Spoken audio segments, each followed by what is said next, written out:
नमस्कार किसान साथियों, स्वागत है आपका Kuldeep Kumar technology Facebook page और यूट्यूब चैनल पर। मैं दिखा रहा हूँ आज Triveni engineering and industry limited sugar unit Khatauli के सौजन्य से तिलोरा गांव में किसान गोष्ठी का आयोजन किया जा रहा है। अब मैं आमंत्रित करता हूँ हमारे बीच में हमारे उपाध्यक्ष महोदय हैं, वो अपने विचार रखें।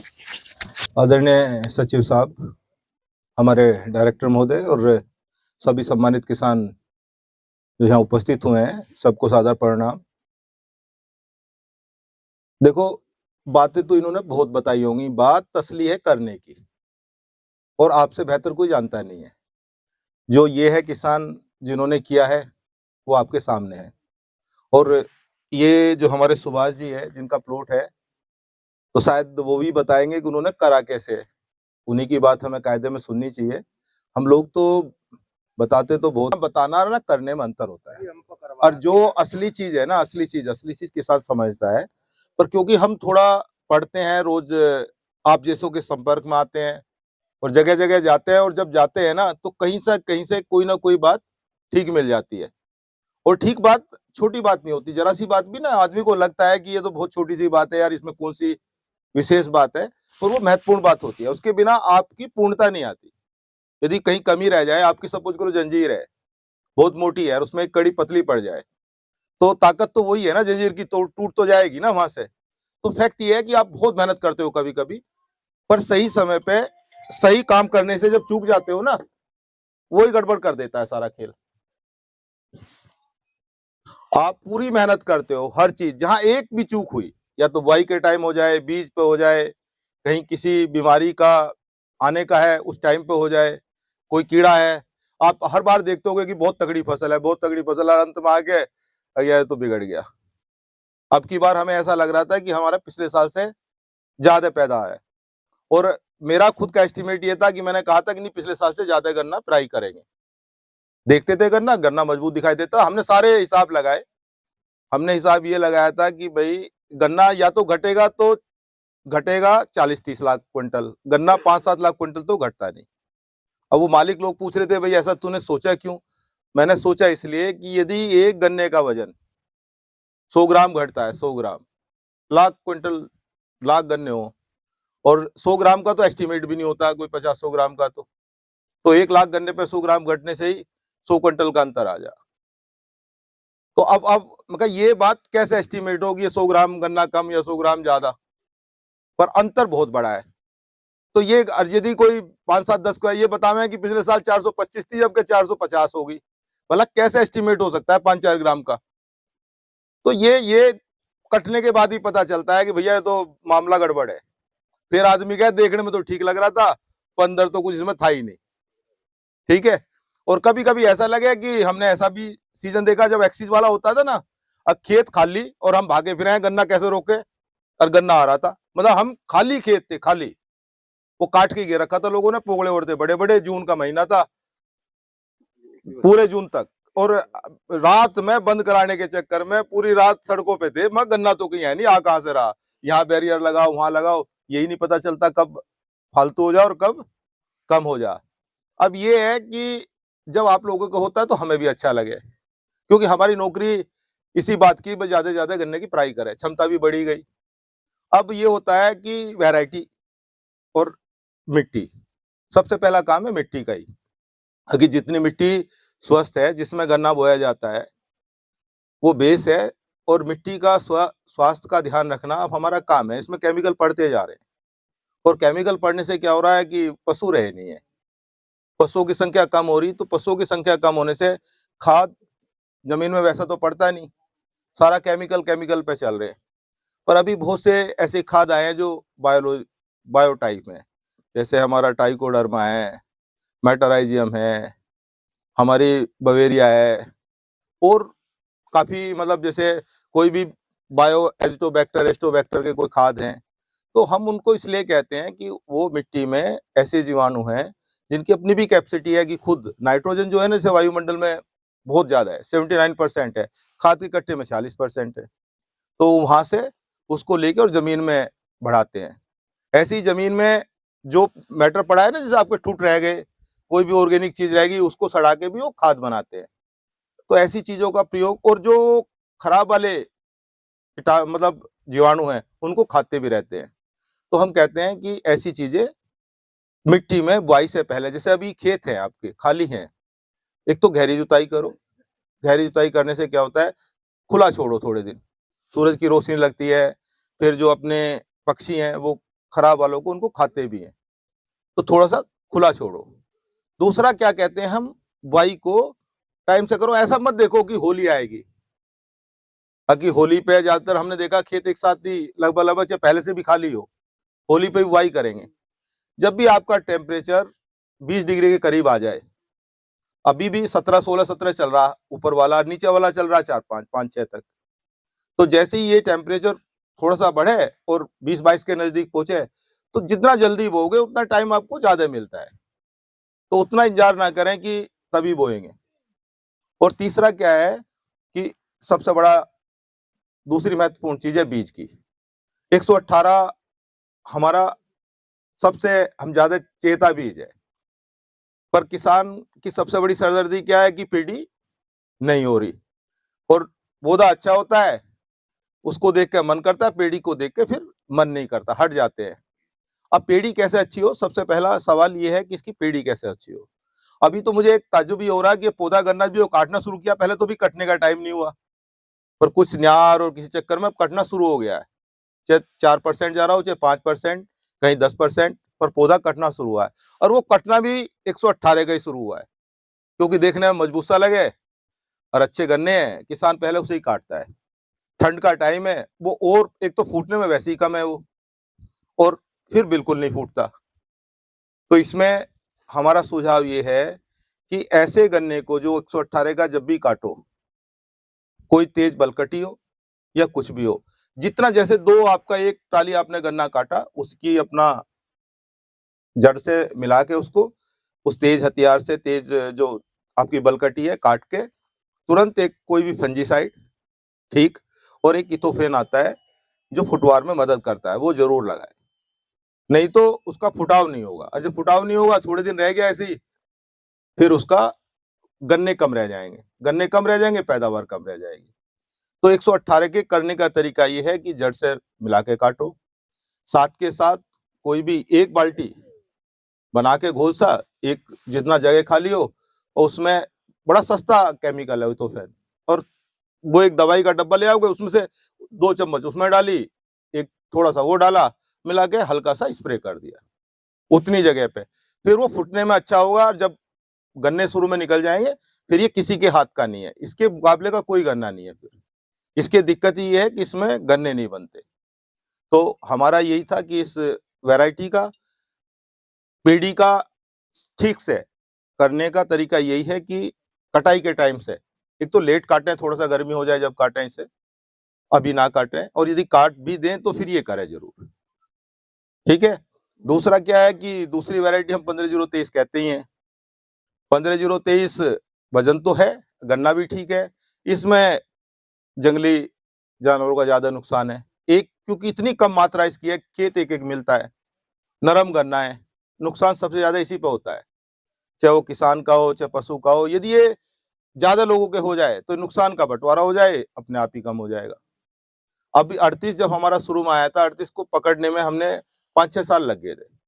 सन 2002 या 3 में ये गन्ना आया था, और होते होते ये 10 के बाद बुआई शुरू हुई है इसकी ठीक से, पहला आके रिजेक्ट हुआ था। तो ऐसे ये है कि 15-023 का ये है कि इसका जैसी क्षेत्रफल बढ़ेगा और सब लोग बोने लगेंगे, तो इसका नुकसान कम हो जाएगा। बुआई के तरीके में जितना दूरी पे बोते हैं, दूरी पे, एक तो बीज कम लगता है, पानी भी कम लगता है, खाद भी कम लगेगा, क्योंकि गन्ने अपने आप ही जब 2.25 फीट पे गन्ना, 2 फीट पे और 4.5 फीट पे, तो 1 लाख की जगह अपने आप ही 60,000 गन्ने हो जाते हैं। और खाद जो 1 लाख को दे रहे थे वो 60,000 में बढ़ जाता है, तो डोज भी डबल हो जाती है। ऐसी इंसेक्टिसाइड, पेस्टिसाइड की उतनी मात्रा 1.5 गुना इफेक्टिव काम करती है। और आप ये मानो कि जब पैदावार होती है ना, पैदावार ऐसे समझो जैसे 50 किलो का आदमी हो, 100 किलो का आदमी हो, 150 किलो का आदमी हो, तो तीनों की डाइट अलग अलग ही होती है खाने की। ऐसा नहीं हो सकता कि 50 किलो के आदमी को यदि खाना 150 किलो का कोई आदमी है, उसको दे दोगे तो वो जिंदा, मतलब जिंदा क्या रह जाएगा, मतलब वो भी ऐसा ही हो जाएगा 50 किलो वाला ही, ठीक है ना। तो ऐसी गन्ना है, गन्ना 600 क्विंटल है, 1000 करना है, 1500 करना है, तो उसी के हिसाब से उसकी खुराक बढ़ानी पड़ती है। और खुराक बढ़ाने का तरीका क्या है कि या तो 1 लाख गन्ने 750 पौन किलो का कर लो, या 60,000 गन्ने 1.5 किलो कर लो। यदि 60,000 गन्ने हो गए 1.5 किलो का हो गया तो 900 पैदावार निकलेगी। और यदि 750 का एक गन्ना हुआ और 1 लाख क्विंटल गन्ने हुए तो 750 की रह जाएगी। तो जितना ज्यादा दूरी मिलती है, उसकी डाइट जो 1 लाख को दे देते वो तब कम गन्नों को मिलती है, उतना इंसेक्टिसाइड पेस्टिसाइड कम गन्नों पे आता है, तो ठीक से उसकी सुरक्षा भी होती है और उतनी खाद पानी में उसकी डोज भी डबल हो जाती है। और जो बीच की जमीन बचती है ना खाली, वो अपने आप एक तरीके से या तो उसमें दूसरी फसल ले लो, कोई सहफसली खेती कर लो। सहफसली में भी यदि कोई भी ऐसी खेती करोगे जो दलहनी टाइप से हो या जो बढ़वार में कम हो, तो नेचुरली उसका खाद और उसका भी फायदा लगता है। उससे एक्स्ट्रा इनकम भी इतनी आ जाती है कि जो उसका खाद लगाया, जो उसमें पेस्टिसाइड लगाए, वो उससे निकल आते हैं। और जानवरों की, जंगली जानवर के नुकसान करने की बात है, वो भी यही बात है। जब एक खेत बोता है तो उसमें ज्यादा नुकसान होता है, यदि सब बोते हैं ऐसी विधि से तो घटता रहता है। गांव में जानवर तो है ही आजकल, जो बीच की फसल बोते हैं उसमें नुकसान का तो चांस है। तो ये मोटी मोटी बात है कि कैसे खेत को मजबूती बनाएं। खेत की मजबूती का ये भी एक तरीका है दूरी पे बोने का, क्योंकि उसमें खेत को कम से कम बीच वाली जो जगह है उसको रेस्ट मिलता है। अगले साल फिर खूड बदल के आ जाता है तो उससे और जगह बदल जाती है। क्यों, खेती तो इतनी हो रही है गन्ने की, 80% 85% हम बोते ही गन्ना है। उसके बाद गन्ने के बाद गेहूं बोते हैं, गेहूं के बाद गन्ना बोते हैं। तो तरीका हमारे पास ऐसा है कि जोत छोटी है तो खाली तो छोड़ नहीं सकते, खाली छोड़ने का तरीका ये कम से कम की दूरी पर लगा लो। और गन्ने 1 लाख की जगह भले ही 60,000 हो जाए, पर गन्ने का वजन डबल कर ले। तो ये बीज भी आपका आधा लगेगा, आपकी वो खाद भी जितना दे रहे थे उससे ही काम चलेगा और गन्ना मजबूत होगा, है जी। काम मतलब बदलेगा, अब पानी भी कम लगेगा। और पानी का सबसे बड़ा क्या है कि हम कुछ चीजें जितनी जरूरत है उससे ज्यादा दे रहे हैं, उससे ज्यादा दे रहे हैं। कारण क्या हो रहा है कि हमें जानकारी का अभाव हो जाता है, जो मैं बता रहा था अभी। अभी जब आपका फुटवार का टाइम आ रहा, आपने पानी लगा दिया, वो फूटती नहीं, वो गन्ने वैसे ही खड़े रह जाते हैं। उस समय खींच के पानी देना होता है। 15-0-23 वो पता है कि इसमें सल्फर का ज्यादा खाती है, सल्फर का इस्तेमाल ज्यादा होना चाहिए। नाइट्रोजन इसको कम जरूरत पड़ती है, यदि नाइट्रोजन ज्यादा लगाओगे ये गिर जाएगी। 118 का गन्ना लगाओ, उस पर थोड़ा सा मिट्टी कम आनी चाहिए, बुआई के बाद हल्की मिट्टी होनी चाहिए। वो जब जम जाए, जब उसके बाद उस पर तब मिट्टी आनी चाहिए। तो ये ऐसी बातें हैं कि छोटी बातें, पर यदि ध्यान रखें तो अच्छी होती हैं। इसके अलावा कीड़े का है कि हम कहते हैं कि जैसे टॉप बोरर का है, हर आदमी का थोड़ा थोड़ा साइकिल बदल रही है अब। जैसे गर्मी के टाइम में थोड़ी सर्दी, सर्दी के टाइम में गर्मी, उल्टा सा चक्र चल रहा है। ऐसे में जो जीव होता है वो भी अपना थोड़ा सा चेंज करता है। हम कहते हैं कि उस समय बल्ब लगा लो, जो होते हैं एक वैसे बल्ब आने लगे जो चार्ज हो जाते हैं, उससे भी चार्ज हो जाते हैं अपना लाइट से भी, और यदि छोटी सी एक बैटरी लगा लो उससे चार्ज हो जाते हैं। सब मत लगाओ, जो ट्यूबवेल हैं या कहीं भी है 10-5 जगह लगा लो।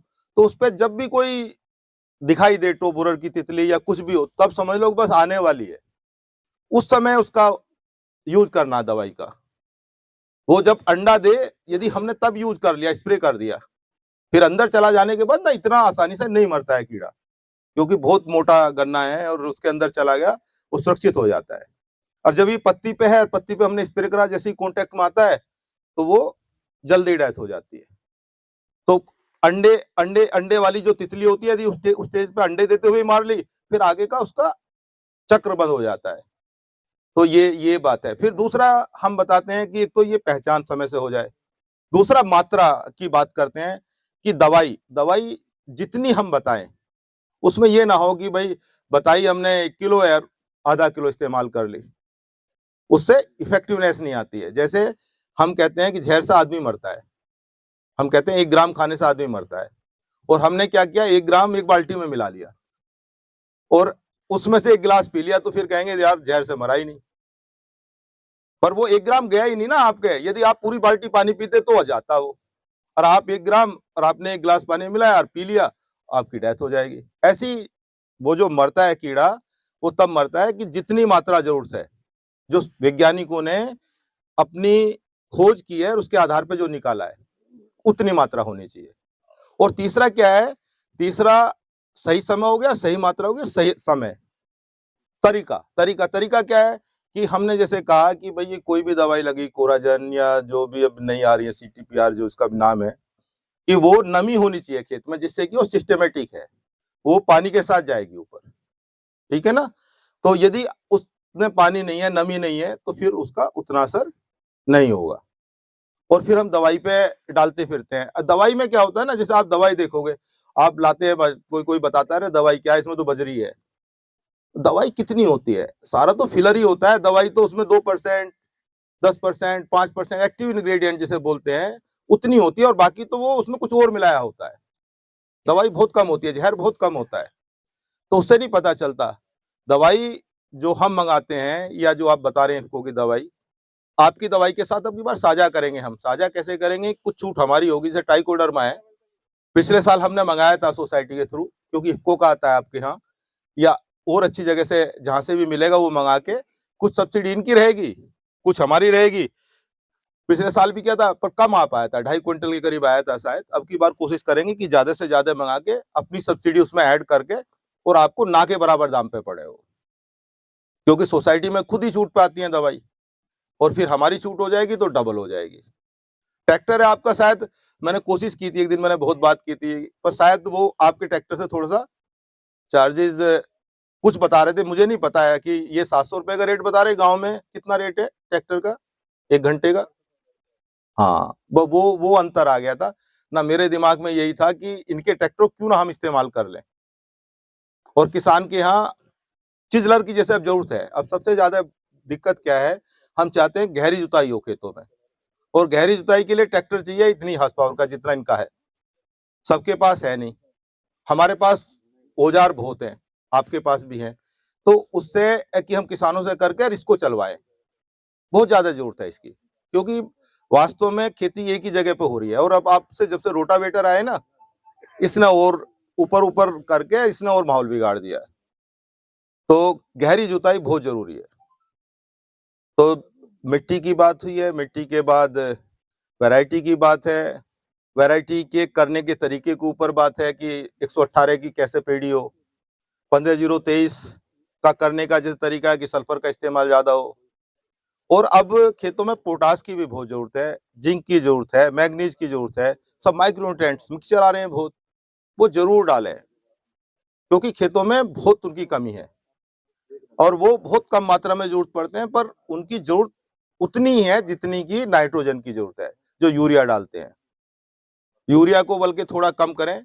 अब यूरिया का भी क्या होता है, अब चिलेटेड यूरिया आ रहे हैं, यूरिया भी बहुत, वो यूरिया को अब ऐसा बनाया गया है कि वो धीरे धीरे रिलीज हो। यूरिया वैसे, यदि आपकी मिट्टी में कार्बन नहीं है, ऑर्गेनिक मैटर नहीं है, तो उससे नुकसान क्या होता है, उससे नुकसान ये होता है जो आपका यूरिया ना एकदम खत्म हो जाता है। वो मतलब जैसे यूरिया का असर रहना चाहिए 15 दिन, और यदि उसमें ह्यूमस नहीं है, उसमें ऑर्गेनिक मैटर नहीं है, तो वो असर 3 दिन 4 दिन में खत्म हो जाता है। ऐसे ही अब यूरिया को क्या किया है, इन्होंने कोटेड किया है बहुत चीजों से, उससे उसको पकड़ के रखता है, जो मेटल चिलेट बोलते हैं जिसको, वो मेटल उसको पकड़ के रखता है, बांध के रखता है, जिससे धीरे धीरे रिलीज हो। तो ऐसे चिलेटिंग कंपाउंड्स वाले यूरिया को, जिंक को इस्तेमाल करो, जिससे जिंक धीरे धीरे मिले मिट्टी में। ये महत्वपूर्ण बात है और इम्पोर्टेंट बात है। आप समझदार हो, ये खेती करने का तरीका कोई ऐसी चीज नहीं है। पानी पानी बहुत कीमती चीज है, आगे पानी नहीं मिलने वाला है बिल्कुल भी। आप समझ रहे हो, बारिश भी कम हो रही है, ये हमारे बराबर में से नहर निकलती है, इसलिए हमको इसकी इम्पोर्टेंस उतना पता नहीं चलती है।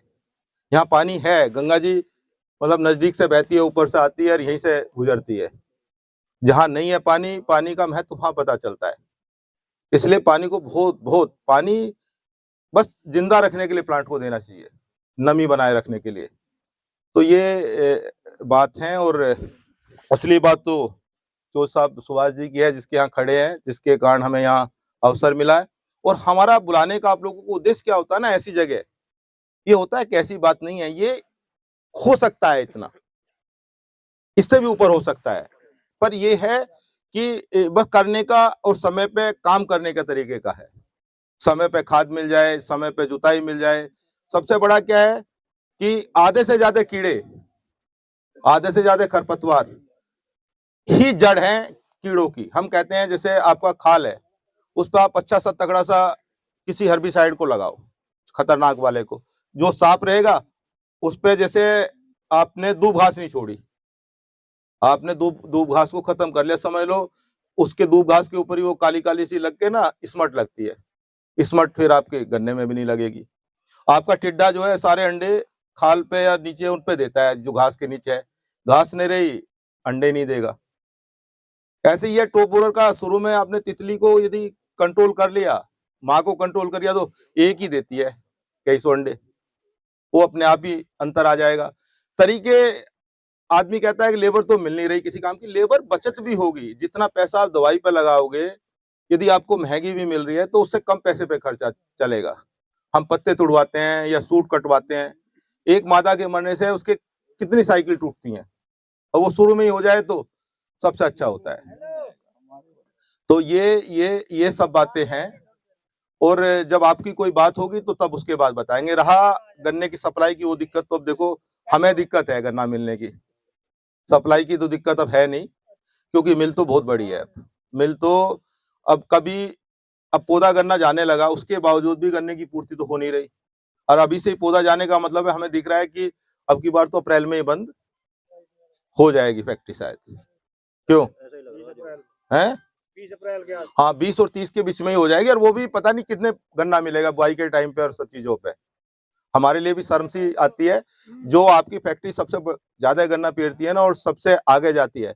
आपके लिए तो गर्व की बात है, हमारे लिए भी बहुत गर्व की बात है कि हमारा किसान इतना पैदा करता है कि हमें सबसे ज्यादा गन्ना पूरे हिंदुस्तान में मिला। और ये आपके कारण ही हमें मिलता है। जब ऐसी गन्ने पैदा होते हैं ना, तभी मिलता है वो। 40,000 हेक्टेयर रकबा होता है, यदि किसान के 10 क्विंटल बढ़ता है ना बीघे में, 5 क्विंटल भी बढ़ता है, 5 क्विंटल, तो 75 क्विंटल का मतलब है, आप समझ लो कि पर हेक्टेयर में मुझे 40,000 पे कितना बड़ा अंतर पड़ता है। 30-40 लाख का क्विंटल गन्ने का अंतर पड़ता है, और वही इस अप्रैल को मई में ले जाता। वही आपके कम हुआ ना, इकट्ठा हो गया, सब कम हो जाता है फैक्ट्री को। तो आपकी मेहनत आपको तो करती है गौरवान्वित, जैसे यहाँ खड़े हैं, हमें कितना, और आपको भी हम लाते ही इसलिए ऐसे प्लॉट्स पे जिससे कि देख लें कि ऐसा हो सकता है और किया हुआ है। मिट्टी तो सब बराबर है खेत आपस में, बस करने का फेर होता है। करने के लिए मिट्टी स्वस्थ हो, तरीका ठीक हो, बीज ठीक हो, समय से काम हो। छोटी सी बात है, लगती कहने में आसान पर होती नहीं है। हर साल जैसे आपने बच्चा देखे ना, इस गांव में खिलाड़ी बनना हो चाहे अच्छा बच्चा पढ़ने में बनना हो, तो कितनी मेहनत की जरूरत पड़ती है। रोज सुबह उठना, रोज नियमित काम करना, संयम से एक डिसिप्लिन में रहना। तो ऐसे ही अच्छा किसान बनने का सबसे बड़ा सिद्धांत है कि वो सब चीजों पर ध्यान रखता है। और जितना, अब हम मार कहाँ खाते हैं, हम जमाव में मार खा जाते हैं। क्योंकि गन्ने का, जैसे आपने बताया ना सचिव साहब ने, बीज की महत्ता को हम दूसरी चीजों में तो समझ रहे हैं, जैसे सरसों का बीज लाएंगे, गेहूं का बीज लाएंगे तो सर्टिफाइड बीज लाते हैं। वैसे गेहूं 25 रुपए किलो और वो बीज काफी महंगा, पर उसको लाके बोते हैं। पर ये अपना जिस खेत से गन्ना उसी से बो देते हैं। तो इसमें दवाई से कहते तो हम हर बार हैं, पर वही बात आती है कि कैसे करें ट्रीटमेंट। जब आप 75 क्विंटल बोओगे कभी ट्रीटमेंट नहीं करोगे, जब गन्ना 10 क्विंटल लगाओगे जब भी ट्रीटमेंट होगा। 15 बीघे में वो कैसे होगा कि वो आंख बनाओगे, स्वस्थ आंख लोगे, तो उतनी आंख डूब जाएंगी आपकी। क्योंकि 4 बीघा खेत नहीं होता, 4 बीघे में 2-3 क्विंटल गन्ने की जरूरत है, फिर आप आराम से ट्रीटमेंट कर लोगे।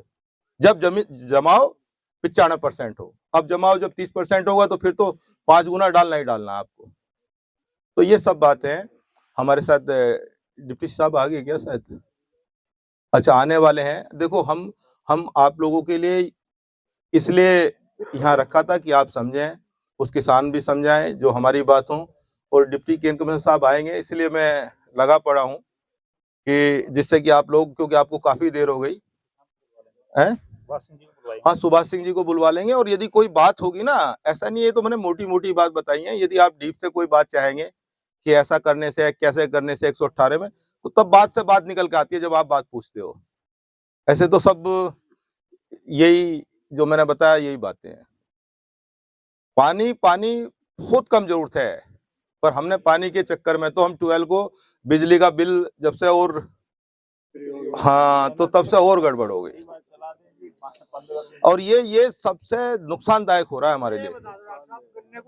कितना पानी देवे किस समय पे? देखो, गन्ने का क्या है, गन्ने का पानी का तरीका ये है कि आपने पलेवा करके गन्ना बोया। गन्ना बोने के बाद कम से कम, मुझे तो लगता नहीं 30 दिन से पहले, जब तक खूब ठीक जमाव ना हो जाए, आना चाहिए। और उसके बाद उसके गन्ने का जो ब्यात होता है वो आता है करीब 3 महीने के बाद शुरू होता है लगभग। और उस समय और खींच के पानी दो, एक बीच में पानी, मतलब बात ऐसा है कि गन्ने में बस नमी बनी रहनी चाहिए। और तब जब फुटाव का टाइम हो ना, तब तो नमी की भी कमजोरी आनी चाहिए, मतलब नमी एक बार टूटनी चाहिए वो। हाँ हाँ जी। ट्रंच का देखो क्या है, जिन्होंने अच्छे किए हैं उनके पास रिजल्ट है, ट्रंच के अच्छे रिजल्ट आए हैं। पर यदि किसान थोड़ा सा भी कम काम करने वाला है और उसको जब नुकसान होता है ना, फिर वो सबको और बताता है कि भाई देख लो यार, ट्रंच कुछ नहीं। ट्रंच तब कभी तक नहीं हो सकती, ट्रंच या दूर की जो दूरी वाली है, कि जब तक आपका जमाव आप बेहतर नहीं करो। यदि आपने दूरी पे भी बो दिया, हम तो कह ही रहे हैं कि दूरी पे बो दिया और उसमें जमाव नहीं हुआ, तो फिर वो किसान का निकलता नहीं है, फिर वो हमें गाली देता है। बीज बढ़िया गिरेंगे, समय से बोएंगे, बढ़िया बीज गिरेंगे। हमारे बीच में उपगण आयुक्त महोदय, आप डिप्टी साहब आ गए और आप लोग बहुत देर से इंतजार भी कर रहे हैं, आपको सुन लो, ये बात हम करेंगे फिर।